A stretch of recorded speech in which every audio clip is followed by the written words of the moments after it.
дар асри 21 аз ҳама қулайтарин роҳшиносии ин шабакаҳои иҷтимоӣ мебошад, ки қариб ҳар яки ҷавонои имрӯза боҳабар мебошанд. бо воситаи ин шабакаҳо шинос мешаванд. Шумо низ қарор қабул кардед, ки бо ягон бону шинос шавед ва бо ин мақсад смс паёмро фиристодед, вале бону ҷавоб надод. ҷавоб надодани бону ба смси шумо чӣ маъно дорад? дар ин видеоролик шуморо аз якчанд сабаби беҷавоб мондани смс хабардор месозем. яке аз сабаби ҷавоб надодани бону ин аст, ки ӯ навиштанро дӯст намедорад. ба шабакаҳои иҷтимоӣ танҳо аз барои одат карданаш медораёду вақте ягон навигариро намебинад, боз шабакаро тарк месозад. аз он сабабе, ки ба он смсҳои зиёд ҳамавақт менависанд, инро ҳамчун ҳолати оддӣ қабул мекунад ва ба онҳо ҷавоб доданро он қадар муҳим намешуморад. ҳатто агар бо касе суҳбат накунад ҳам шабакаро тез хабар мегирад. дуюм, духтар ба салом алейк намегирад. чаро дар шабакаҳои иҷтимоӣ ба духтар салом менависиду вай ҳатто ин смсро намехонад? чунки салом ин смси хеле оддӣ мебошад, ки дар саҳифаи он духтар хеле зиёд аст. барои эътибор бонуро ҷалб кардан ягона салом додан кифоя намекунад. танҳо чизи ноодатӣ фарқкунанда эътиборро ҷалб месозад. сеюм, сабаби дигари беҷавоб мондани смси шумо дар он аст, ки шояд шумо дар саҳифаи иҷтимоиятон акси худро надоред. бону намехоҳад бо шахси номаълум гап зада вақташро сарф кунад.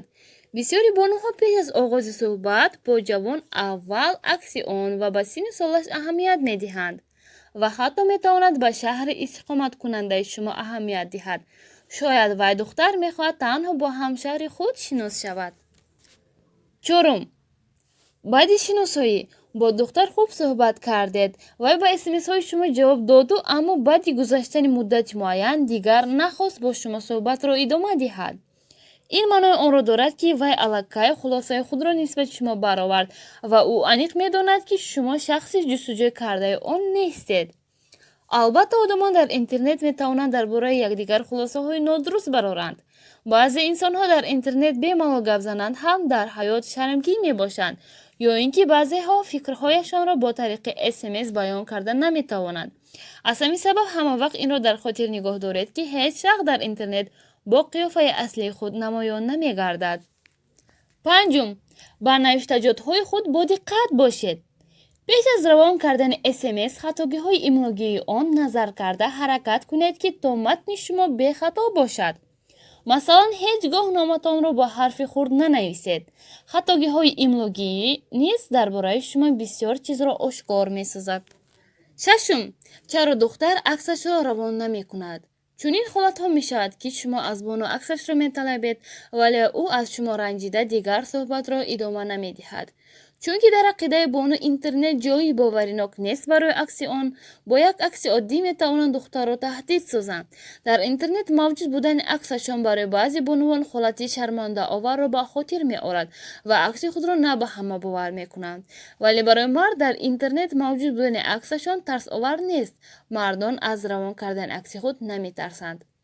дар ҳар ҳолат ҳар як бону орзуманд аст то бо марди ҳақиқӣ шинос шавад, ки ҳамавақт фарқияти зану мардро хуб фаҳмад ва аз бону чизи номатлубро талаб накунад.